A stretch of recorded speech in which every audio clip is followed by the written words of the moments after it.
acontece na prática, pessoal, tá? E como, agora vamos voltar para a parte da doutrina espírita e da ciência, tá?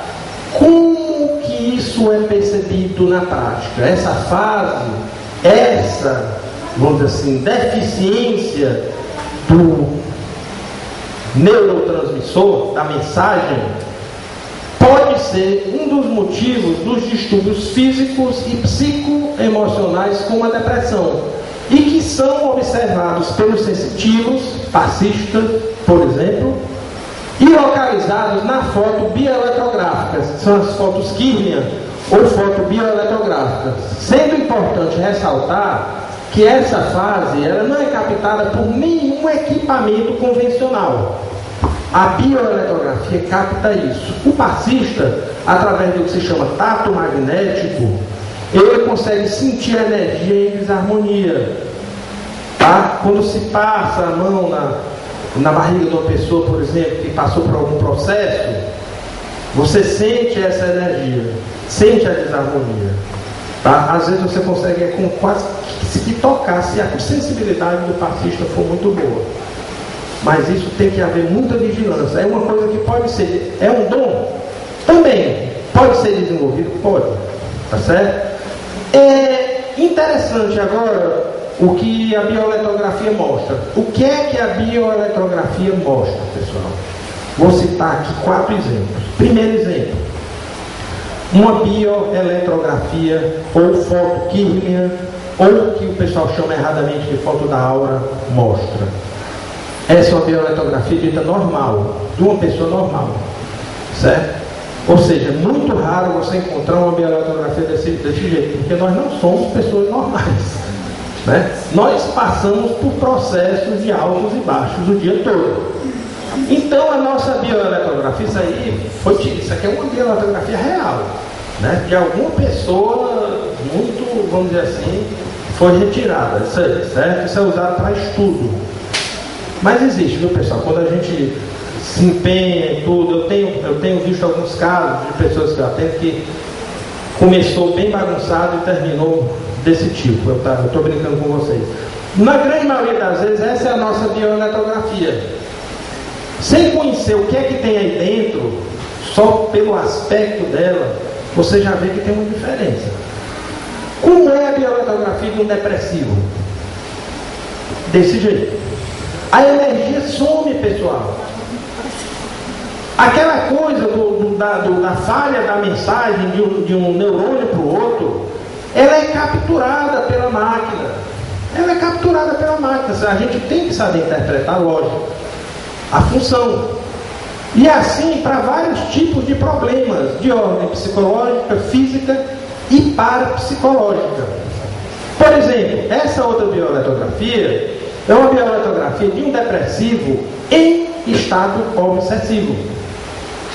O livro Depressão e Autoconhecimento, no capítulo que eu não me lembro qual, ele aborda que foi feito um estudo no meio espírita, em hospitais espíritas e em reuniões mediúnicas que tratam problemas de depressão, que nada menos 70% dos casos de depressão estão ligados a processos obsessivos.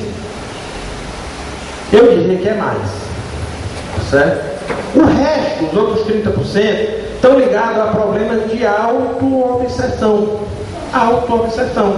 As neuras que nós temos constantemente. Tá certo? Isso é uma coisa muito séria. Muita gente procura para fazer o tratamento tomando 1001 remédios que o médico passou, sem querer falar mal da classe médica, obviamente, tá? É apenas uma observação. E a pessoa, quando a gente tira a bioeletrografia, não tem depressão, ela tem um estado de angústia, de ansiedade, de preocupações elevadíssima, tá certo? Mas não chega a ser uma depressão, tá? Para quem quiser depois, eu trouxe algumas aqui para mostrar aqui de um fator, um caso real, né? Onde a gente sobrepõe o sistema de meridianos da medicina chinesa para poder fazer a correlação com a parte física. Só que a gente não pode dar diagnóstico do ponto de vista físico, tá certo? Então a gente diz, existe uma alteração no teu campo energético correspondente ao órgão tal. Procura um médico, faz um exame e tal, certo? Entendeu? É por aí. tá? Bom, agora vamos complicar. Vixe Maria. Não se preocupe, não precisa nem olhar se não quiser, pode até botar a mão na frente, tá? Isso é só para dizer que nós produzimos vários tipos de neurotransmissores e neuromoduladores diferentes. É mais uma comprovação do que se faz, o resultado no corpo físico. Eu vou ter que dar uma corrida, né, Fred? Bom, quando se está com depressão, o depressivo ele produz em deficiência noradrenalina, serotonina e dopamina, por exemplo. Existem outros também, esses são os principais, tá? Que tem ligação com ansiedade, irritabilidade, disfunção cognitiva, sexo, apetite, agressão, prazer, etc, etc. Está ligado a vários sistemas, simpático, parasimpático, etc. O que é que acontece quando se está entrando profundo? Aí nós vamos voltar. Vamos chutar cada quadradinho desse aqui agora. Não, brincadeira. Quando está rebaixando a frequência cerebral, quando a gente passa pelo estado alfa, o nosso cérebro produz mais serotonina, que o depressivo precisa. Quando nós estamos no estado alfa, o nosso cérebro produz, por exemplo, mais peptídeos, por exemplo, a endorfina, que o depressivo precisa. Quando nós estamos no estado teta, continua a produzir com mais intensidade as endorfinas, os peptídeos. Quando estamos também no estado teta, se produz mais catecolaminas, que o depressivo também precisa. E quando se está no estado delta, se produz essa preciosidade, que é um neurohormônio chamado melatonina. Onde é produzida essa melatonina, pessoal? Olha que coisa interessante. Na glândula pineal. Secretado na glândula pineal. Tá certo? Quando se está em estado teta. Ou seja, durante o dia, a gente produz normalmente serotonina, e durante a noite, essa quantidade ela é multiplicada por 10. A serotonina se transforma, ela é sintetizada em melatonina. Se o depressivo ele não produz, como é que ele vai produzir essa melatonina? E que danado que essa melatonina é importante para o nosso corpo físico. E aí, vamos rapidamente, a noradrenalina regula o processo. Rapidamente mesmo. A melatonina, ela exerce papel regulador sobre eventos fisiológicos, metabólicos e comportamentais, importante na regulação de fenômenos endócrinos, termorregulação, regulação do sistema cardiovascular, cicloatividade de repouso, vigília sono, sistema imunológico principalmente, crescimento e envelhecimento, apresentando notável poder antioxidante. Tá? Essa melatonina é muito danada. Durante o dia, a síntese da melatonina ela é muito baixa, mas à noite aumenta em até 10 vezes o nível do seu organismo. À medida que nós vamos envelhecendo, nós vamos produzindo menos melatonina. E existem razões para isso. Uma delas está ligada ao nosso timo, que a partir dos 45, 50 anos, ele vai reduzindo de tamanho, né? E está ligado principalmente ao nosso sistema imunológico. Mas é uma outra conversa que a gente vai ter depois. O efeito da melatonina, quando secretada, ela causa sonolência e sensação de relaxamento. Quando você está depois do almoço, você está no estado alfa, não está? Você sente aquele soninho? Por quê? Você está produzindo melatonina. É por isso que uma sonecazinha depois do almoço é interessante, porque a melatonina, ela tem, vamos dizer assim, dentre outros aspectos, ela apresenta notável poder antioxidante. E os seus níveis diminuem com a idade, como nós falamos. Vários pesquisadores sugerem que esse hormônio exerce papel crucial na gênese de disfunções neurodegenerativas como Alzheimer. Eu tive a oportunidade de começar um estudo sobre isso, e de fato acontece isso. Quando se tira a bioeletrografia, ela mostra determinados aspectos bem interessantes. Tá? Por isso que é interessante, quanto no avançar da idade, tomar passes, tá entendendo? Beber bastante água, é importante por causa disso, um dos motivos, né? Uma pessoa sob estresse, e o depressivo está sob estresse, produz mais adrenalina e cortisol, dois venenos, tá certo? para o nosso corpo. Para cada molécula de adrenalina formada, por exemplo, 4 de radicais livres irão ser produzidos, aumentando a probabilidade de lesão das células. Além de o depressivo não produzir aquilo ali, ele ainda produz esses dois para jogar contra, fazer gol contra a gente. Tá certo? E o que é que ele faz ainda? A adrenalina e o cortisol, ele cortam pela raiz a produção da melatonina. A melatonina, ela é, vamos dizer assim, ela é fabricada, o combustível inicial da melatonina é uma enzima chamada triptofano, que é produzida dentro da glândula pineal. Quando se está produzindo muita adrenalina, muito cortisol, esses dois produzem uma outra enzima chamada triptofano pirolase, que ele destrói esse triptofano antes de ele se transformar em melatonina. Antes de ele nascer, ele já está matando, está cometendo um aborto melatônico, vamos dizer assim. Tá certo? Ele não deixa a melatonina nascer. Aí o que é que acontece? Nem a melatonina é fabricada e, consequentemente, a serotonina também não é fabricada. Né? O que pode gerar compulsão a hidrato de carbono com tendência de aumento de peso e, consequentemente, depressão, aquela vontade de suicidar, aquela coisa toda. Esse é o ápice da coisa, tá certo, pessoal? A ciência que está falando. Além da adequada produção de melatonina, outros fenômenos simultâneos acontecem quando se está em transe profundo. Por quê? Diminuição significativa da produção de cortisol e adrenalina. Aqueles dois venenozinhos, a produção deles vai lá para baixo. Você produz mais melatonina e menos cortisol e adrenalina. Isso são só exemplos, viu, pessoal? Existem mais outros aí que estão envolvidos. Há uma restauração das moléculas de DNA lesada. Por isso que no passe, muitas vezes a pessoa está com tumor, esse tumor desaparece, você não sabe por que ele desaparece. Certo? Por causa disso. Bloqueio dos canais de cálcio, evitando as ites e as oses, artrite, artrose, osteoporose, e etc, etc. Tá? Agora, o legal, que a gente gosta, né? Essa foi a parte chata. Mas o que é que os espíritos dizem disso? O que é que a espiritualidade diz disso? Para a gente fechar.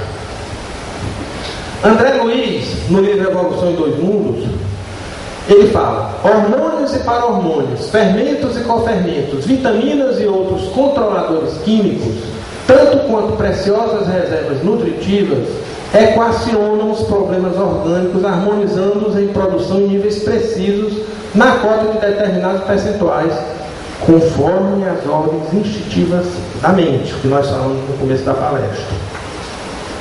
Ainda no mesmo capítulo, ele fala: todos os estados especiais do mundo orgânico, inclusive o da renovação permanente das células, a prostração do sono, a paixão artista, o êxtase religioso, os transes mediúnicos, são acalentados nos circuitos celulares por fermentações sutis, aí nascidas através de impulsos determinantes da mente. O metabolismo subordina-se desse modo à direção espiritual. O nosso corpo obedece o que a nossa mente manda. Por isso a importância da reforma íntima. Miramês, no livro Favos de Luz, obra essa psicografada, se eu não me engano, há uns 50 anos atrás somente, tá certo? Diz: olha como é interessante, os médicos de amanhã vão dar maior valor à psicologia, ao estudo aprofundado do magnetismo hipnótico, é o que está sendo feito, e ao valor abençoado da palavra, bem como as bênçãos da educação espiritual, a reforma íntima, o que vale dizer aceitar o Cristo em todas as suas funções e se tornarem médicos do corpo como igualmente da alma. A união da medicina alopática com a medicina energética, vamos dizer assim. E ele ainda fala o seguinte: ainda existe o hipnotismo natural, a projeção de ideias em parte determinada do cérebro do enfermo. São os mecanismos de condicionamento que nós falamos, que sairão como ordens para o sistema nervoso, olha o sistema nervoso aí, e descem para o metabolismo celular com o pedido de socorro. e até com uma ordenação urgente no tocante à fabricação de elementos correspondentes à paz dos órgãos afetados. Melatonina, como por exemplo. Para quê? Para que sejam bem-sucedidas, as plasmações de ideias devem ser acompanhadas de amor, de pureza, de sentimentos e de uma tranquilidade imperturbável, pois dessa maneira emitimos na área psíquica do enfermo fluidos de alta qualidade que, em conexão com a ideoplastia do ânimo, de equilíbrio, de fé, garantem um ligeiro restabelecimento do paciente. Não é milagroso não, gente. Por quê? Ligeiro restabelecimento do paciente. Aí entra a parte indispensável. Aqueles que sofrem continuarem na mesma atmosfera de alegria, de bons pensamentos, de caridade e de amor. Essa é a limpeza mental que garante a cura permanentemente. Daí a importância da reforma íntima. Por isso que não adianta se trabalhar com magnetismo dentro da casa espírita sem saber o que é que está se fazendo, sem saber transmitir essa mensagem para as pessoas que procuram um tratamento, sem saber fazer essa ligação da energia com a reforma íntima. Uma sem a outra não anda. Não anda. É só trazer confusão para dentro da casa espírita. O primeiro trabalho que tem que se fazer é de reforma íntima para os trabalhadores e para aquelas pessoas que se submetem. Isso aqui eu não vou falar, que é a monitoração que se faz, né? A bioeletrografia eu já falei, tá? A abrangência eu também vou falar rápido, porque o tempo já está estourado, mas antes de falar, isso aqui eu mostrei na palestra passada, muita gente não veio na palestra passada. É o lanche que eu trouxe ali para fazer agora. Não, pessoal, brincadeira. Isso aqui, as pessoas perguntam, isso funciona mesmo? Mas será que isso acontece mesmo? Isso aqui é um pedaço de carne mumificada, desidratada, certo? Que nós fizemos esse trabalho com curiosidade para ver se a coisa funcionava mesmo em 2006, se eu não me engano. Tá? Aqui do mesmo jeito até hoje, só para mostrar para vocês. Bom, a abrangência do tratamento do magnetismo a outras patologias. Resumidamente, qualquer tipo de problema que envolvem a psicobioenergia, problemas psicológicos, problemas físicos, problemas ligados ao campo da parapsicologia, da mediunidade, desde que se saiba conduzir o processo, tá certo? Porque aqui tem uns 3 ou 4 transparências que eu não vou aprofundar porque o nosso tempo já estourou, tá certo? Vários tipos de problema podem ser tratados, né? Bom, tumores, úlceras diversas, vários, certo? E como conclusões, que tipo de conclusão a gente pode chegar nessa fala que a gente está fazendo aqui com vocês? Primeira, as técnicas da hipnose condicionativa favorecem o estado de desdobramento. É um fato. Segundo, o estado de desdobramento é favorecido pela redução da frequência cerebral. Tudo isso é fácil de ser constatado através de aparelhos, como aparelhos de biofeedback, por exemplo. Terceiro, a redução da frequência cerebral favorece ao estado de transe profundo. Quarto, em transe profundo existe uma tendência da regularização da produção dos neurotransmissores. É um resumo do que nós falamos agora. 5. O passe magnético, quando aplicado em transe profundo, em estado de desdobramento, é mais eficiente devido aos motivos que nós falamos durante a palestra. E 6. A vontade, a fé, a reforma íntima tem importância fundamental no tratamento. Sem isso, não adianta. Não adianta uma pessoa, minha mãe tem depressão, eu queria fazer um tratamento com magnetismo com ela. Se não existir um fio de vontade dentro dela, que isso o magnetizador, o terapeuta sabe identificar, tá? Não adianta.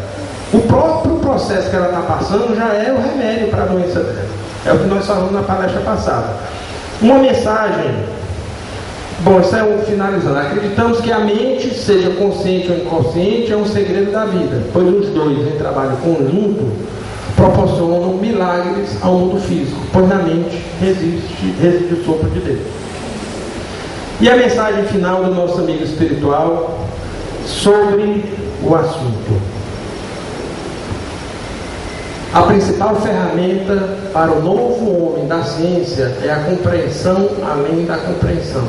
É poder ver o que poucos veem e levar a todos à luz do conhecimento pautados na mudança interna do ser.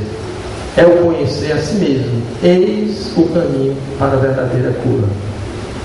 Pessoal, obrigado. Desculpe aí estender o tempo em 10 minutos, né? Ou mais o tempo. Desculpe aí, mas infelizmente no encontro de magnetismo a gente não precisa fazer determinados arrudeios, né? Por conta das pessoas que já têm algum conhecimento, né? Então, uma orientação que a gente teve de fazer uma pequena mudança. Peço desculpa à casa por ter estendido aí um pouco, e infelizmente também não vai ter tempo para perguntas, mas o nosso e-mail está aí, estou à disposição por e-mail, por telefone ou depois daqui, não tem problema nenhum, tá certo? Obrigado e até a próxima.